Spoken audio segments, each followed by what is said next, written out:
It was the next great big thing until it wasn't.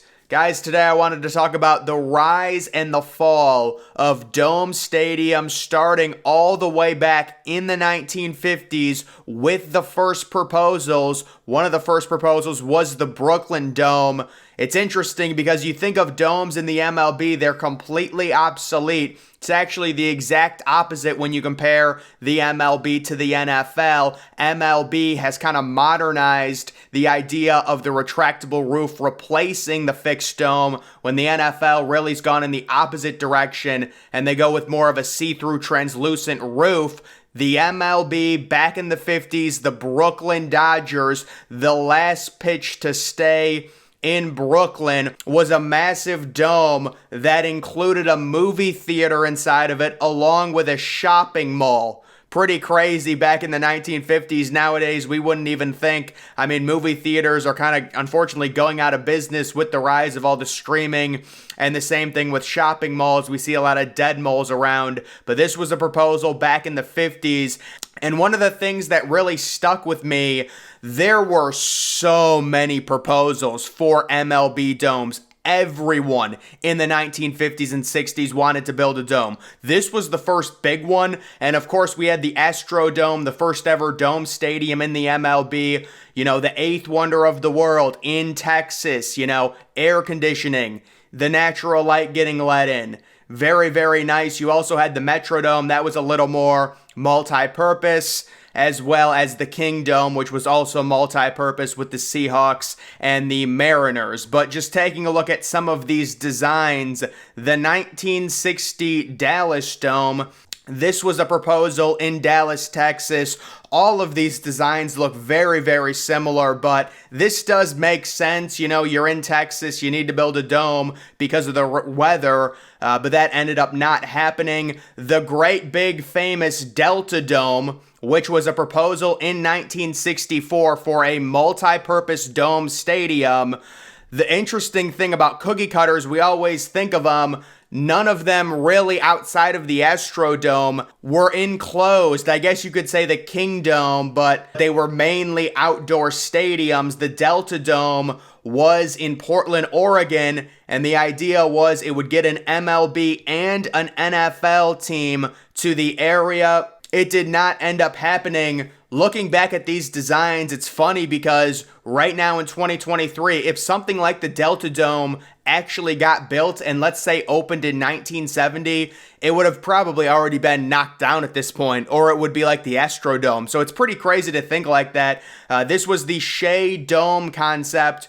In 1965, a year after the stadium opened, there was a proposal to enclose and dome the new stadium. It was the great big craze back in the 60s.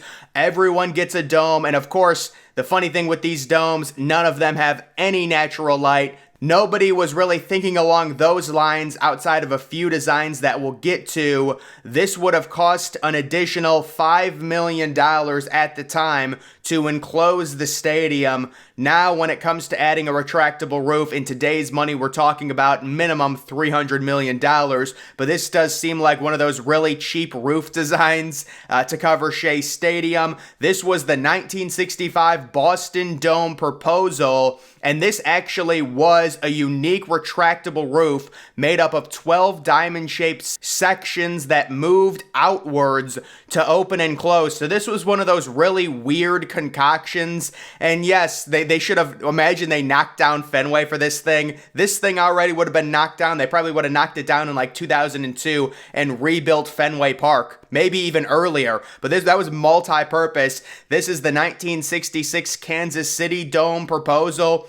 The concept was part of a Kansas City sports complex. The plan was for a multi-purpose stadium along with an arena right to the north of it. And you can see very similar to the current complex that they have with Kauffman Stadium and Arrowhead, just a dome design, zero natural light. How about this one? I didn't even know this existed. The Veterans Stadium Dome, a plan for a domed Veterans Stadium was under consideration in 1966. We had like 10 different dome proposals in the 1960s. Honestly, we had 10 different dome proposals in the year 1966 alone. Everyone wanted a dome. Nobody cared about open air or anything like that, but a lot of these did fall through. Again, there was a kind of a lower amount of domes in the MLB despite all of these ideas. And this one probably for the time period going in 1983 was the most impressive. So this was located in Ontario, Canada, and it was a multi-purpose dome stadium that sat 65,000. Due to land acquisition problems, the plan was abandoned and the Sky Dome was eventually built. So that is a very nice design. You can see some of the natural light that would be let in the center of that. It's a shame that they did not do that with the Sky Dome because that would age extremely well. You got kind of those weird little triangle type shapes, almost pizza. Yeah, that's a pizza shape going around and then enclosing into the center. You guys know, I know geometry, all that type of stuff. But yeah, so there's that design. That was probably the one I was most impressed with. This is a Vancouver 1983 design. Kind of looks similar to actually it looks very similar to the Metrodome. Almost identical outside of the extra little lower bowl, but you can see the wall getting pushed back up in right field. You've got the upper deck ring going around, and you do have the exact same Metrodome type blow-up blimp roof, which was very famous with football stadiums back in the day. Basically, all of these plans were just massive domes. And today, the surprising thing, we have one dome remaining, and it is regarded as one of, if not the worst stadiums in baseball. And the MLB is doing the exact opposite of the NFL. They both agree on one thing. They both agree natural light is good. Right now, basically every MLB stadium outside of Tropicana Field has natural light. Every NFL stadium outside of the Caesars Superdome has natural light.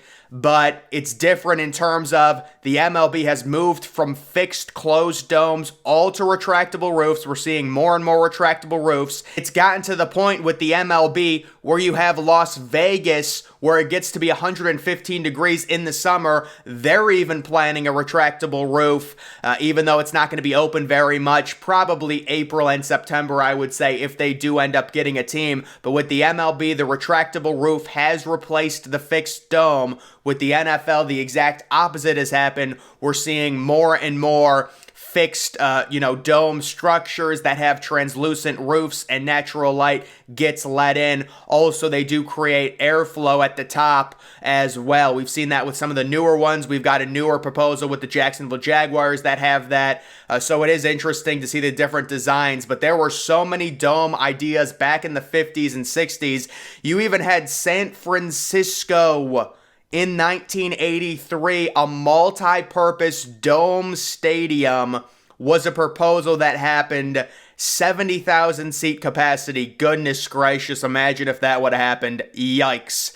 But there were just so many different ones. Toronto, 1960s, they proposed a ton of domes. Baltimore in 1973, the proposal was for the Camden Yards site. It was a 70,000 seat fixed dome, football, baseball use. These were all multi-purpose, of course. None of them ended up happening. We really only had the Astrodome kind of as the main leader in terms of domes in the MLB. And then we also had kind of multi-purpose ones, the King Dome, the Metrodome, and now, you can say Tropicana Field. That's kind of the last straggler that is hanging on by a thread. And all the newer MLB stadium, the Kansas City Royals potential stadium in 2026, that's very likely going to be open. Las Vegas, it's looking like, a retractable roof. The new Tampa Bay Rays stadium, it's kind of put on hold right now. It almost looks like a canopy. I'm hoping they don't go with that design, but it is looking like that might be fixed. I do not think they're going to go with that design, though, because it has very little natural light, and it looks like that design was made in 2008. It does not look modern. Like ultra modern, it does not look like that. So we'll have to see what ends up happening with that. But the dome craze in the MLB that happened in the 60s, stadium after stadium gets proposed. Not very many domes get built, but that technology evolved from the fixed dome to the retractable roof. That kind of gives you the best of both worlds per se. I do think there is a problem with retractable roofs in the sense that if it's not exactly perfect weather, they will keep it closed, which in most cases makes the stadium a de facto dome because it's closed like 80 to 90% of the time. So there is a bit of a fatal flaw with retractable roofs in that sense. We don't want to make them 90% domes, but that seems to be what happens with Minute Maid Park in Houston, also the new Globe Life Field as well. And then also Lone Depot Park. They're all closed like 90% of the time. So that is annoying. But either way, that is kind of the new technology. That's the history of domes, the rise and fall. There really wasn't a big rise outside of all of the planned domes that never ended up happening. There were definitely a few more domes, and now we are left with just one remaining, which is widely regarded as one of the worst stadiums in the MLB. So guys, that is going to do it for this video. Make sure you're following me on Twitter. Link to that's always in the description.